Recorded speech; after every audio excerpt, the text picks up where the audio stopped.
non più tra i farfalloni amoroso, notte e giorno di torno. Não vai ter nada falando das finais do italiano? Vai, claro que vai, galera. Se não tivesse rolado aquele apagão europeu na última semana, já teríamos. Mas estamos em tempo para voltar para fazer um balanção dessa reta final desse italiano que prometia e acho que entregou.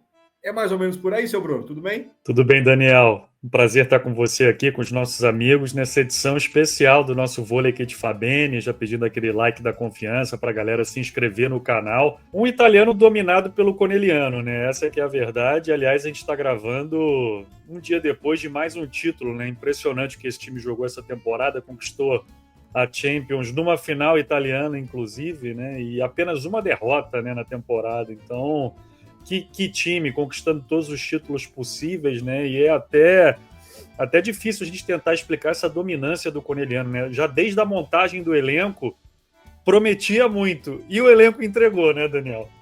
Exatamente. Não dá para dizer que foi surpresa o que a gente viu nessa temporada do italiano, né, seu Bruno? Verdade. Já a chegada da Gabi, né, dando muita sustentação ali à linha de passe. É fato que ela também evoluiu no bloqueio, evoluiu na parte ofensiva, né?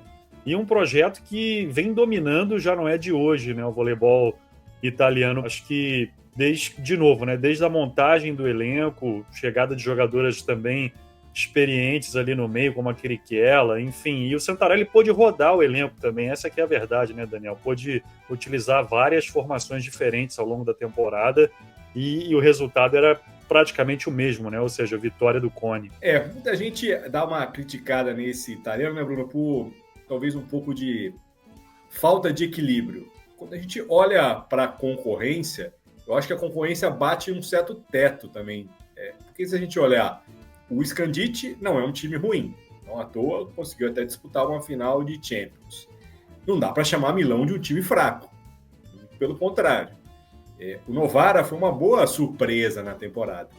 Só que todos eles somados talvez não cheguem no nível de competitividade que tem esse Conegliano. Então, fica essa sensação de que, não vou nem assistir porque eu já sei o que vai acontecer. Olha, você pode até saber o que vai acontecer e realmente isso, no fim das contas, aconteça. Mas não dá para dizer que é um campeonato de um time só, como eu vi muita gente falando aí durante a temporada. E se a gente olhar para os números, né, o Conegliano ele só não aparece ali entre os 5 melhores da competição no quesito bloqueio, né? E você falou do Milão com um meio de rede muito forte nesse fundamento, né? Com Danese e a Kurtadic, para mim, a revelação do campeonato italiano, essa menina sérvia. As duas ultrapassaram 100 pontos de bloqueio, né? A Danese com 107, a Kurtadic com 104. Agora, falando do Milão, que era no papel, né, o principal concorrente, acabou sofrendo por ser um time muito dependente da Egonu, né, Daniel? E acho que ela teve pouca ajuda para um time com o número de selecionáveis italianas de campeãs olímpicas que o Milão tinha na mão. Se esperava um pouco mais de resistência dessa equipe, o que acabou não acontecendo, né? O que aconteceu foi uma freguesia, né? Foi uma freguesia total. Foi uma temporada de Milão começando até de uma forma surpreendente para mim, pelo menos, com a Daldorp jogando muita bola. Era uma jogadora que parecia que seria essa companhia que a Egonu sentiu falta durante parte da temporada. Mas com o passar do tempo, o nível da Daldorp caiu. A Sila não fez uma boa temporada. Eu acho que foi uma das temporadas mais fracas da Sila nos últimos tempos, que foi protagonista de título olímpico. Tanto que perde a condição de titular nessa reta final de temporada, fase final da Champions. Quem jogou foi a Casotti, jogando junto com a Daldorp. Então, é um Milão que vai ter que olhar para as próprias deficiências para ver se na próxima temporada consegue dar um salto de qualidade. Estamos falando do Milão que perde a Orro, né, Bruno? A Orro vai jogar no Fenerbahçe, então, assim, perde uma peça importante. Por mais que a Orro também carregue os seus haters mundo afora, é uma jogadora que dá um certo equilíbrio para o time.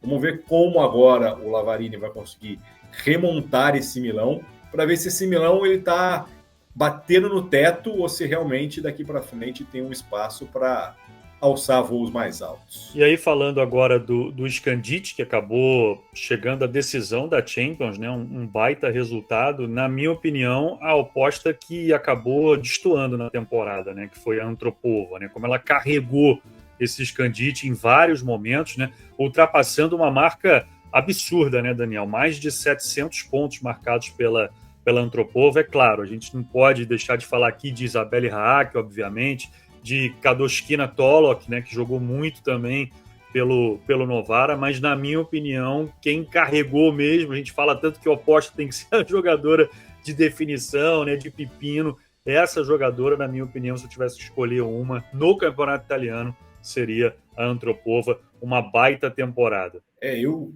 fui repetitivo nessa temporada quando falei do Scandite da formação errada nas ponteiras, né? É impossível com esse regulamento com limitação de estrangeira você não ter um elenco equilibrado que permita você fazer algumas trocas. E esse time ficou muito refém do que tinha ali. Você jogar improvisado durante toda a temporada com a Mingardi oposta, sendo que no elenco você tem Badima, você tem Abbott, você tem jogadores que têm um nível internacional razoável.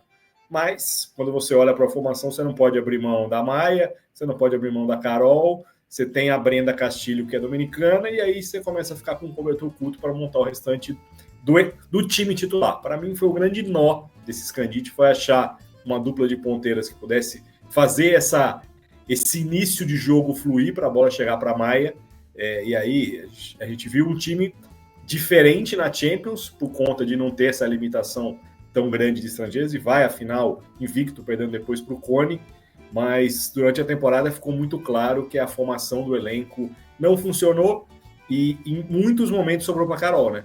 Porque é a hora que você tem que mexer e você não tem como basicamente tirar suas outras jogadoras base na formação, a Carol em muitos momentos foi sacrificada do Marco Gaspari para poder fazer com que as ponteiras fossem ponteiras de verdade, não jogadoras improvisadas. E fez a parte dela dentro do possível, né, Daniel? Ficando ali entre as 5 melhores bloqueadoras da competição. Ela finaliza com 89, né, pontos de bloqueio, a quarta no ranking das bloqueadoras.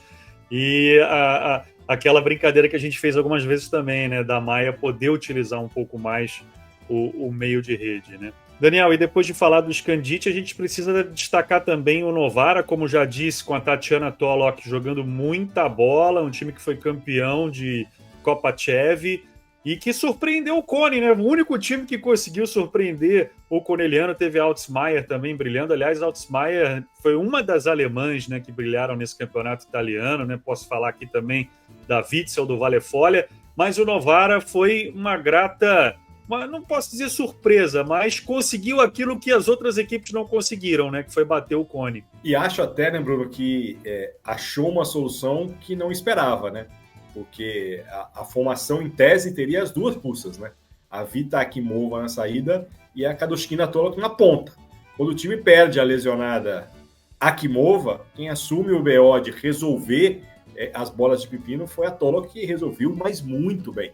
Tanto que já está com o contrato estendido até 2027. Jogadora nova, com potencial, temporada de estreia na Itália. Então, assim, olho em mais uma russa fazendo estrago no vôlei mundial. E aí, passando para a parte final dessa edição especial aqui do Vôlei Kit Fabene, e falar das grandes surpresas, né? Acho que o Vale Folha foi uma equipe bem equilibrada, uma equipe bacana de ver jogar. O próprio Chieri, né? O pessoal pedia muito para a gente falar da Ana, né? Toda vez que a gente falava sobre a Ana aqui no canal, o número de likes aumentava, inclusive, né?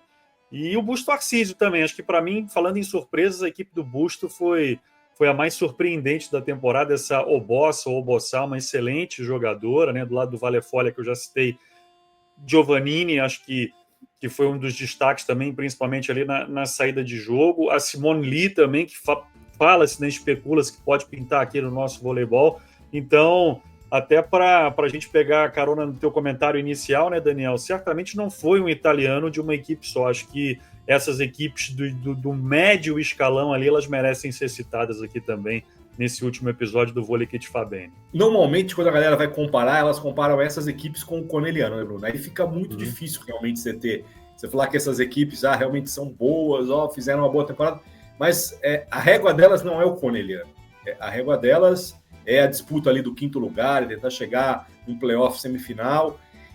E muito desses times italianos, eles têm boas jovens. Eu acho que esse é um ponto importante que até o vôlei brasileiro tem que refletir.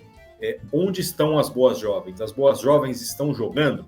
E na Itália elas estão jogando. E E aí a gente vê o caso de algumas delas dando um salto na temporada seguinte, podendo jogar num projeto maior, porque já conseguiram jogar 2, 3 temporadas em times pequenos ou médios. Eu acho que isso, olhando para dentro do vôlei brasileiro, é algo que a gente vai precisar dar uma refletida para não ficar sempre... os destaques são aquelas, as experientes. A seleção da nossa Superliga aqui teve quase todas as remanescentes de Londres 2012. Peraí, estamos em 2025, né, velho? É isso, Daniel. Acho que a gente conseguiu passar a limpo esse italianão 24-25, último episódio da temporada 24-25 do nosso Vôlei aqui de Fabene. E é isso, né? Parabéns, Santinha, parabéns, Alcone, campeão de tudo. Vou deixar aquela pergunta pra galera, pra dar aquela engajada no vídeo, né, Bruno? Com tantas estrelas nesse corneliano, se vocês pudessem escolher só uma, a MVP foi mesmo a Gabi? Vocês dariam um prêmio de MVP do italiano, olhando só para esse corneliano? Para Volos? Não. Daria para De Gennaro? Não. Isabelle Hack? Então, assim, para vocês, quem foi o grande nome desse corneliano na conquista de mais um italiano? Seu Bruno, acho que agora cumprimos aquele nosso dever e as pessoas não vão reclamar que esquecemos de falar das finais do italiano, correto? É isso, de jeito nenhum, jamais esqueceremos. Muito obrigado a você, Daniel, a todo mundo. Por favor, deixem um like e a gente se vê no Vôlei Kit Fabene da próxima temporada 25-26. Non più tra i farfalloni amoroso, notte e giorno di torno.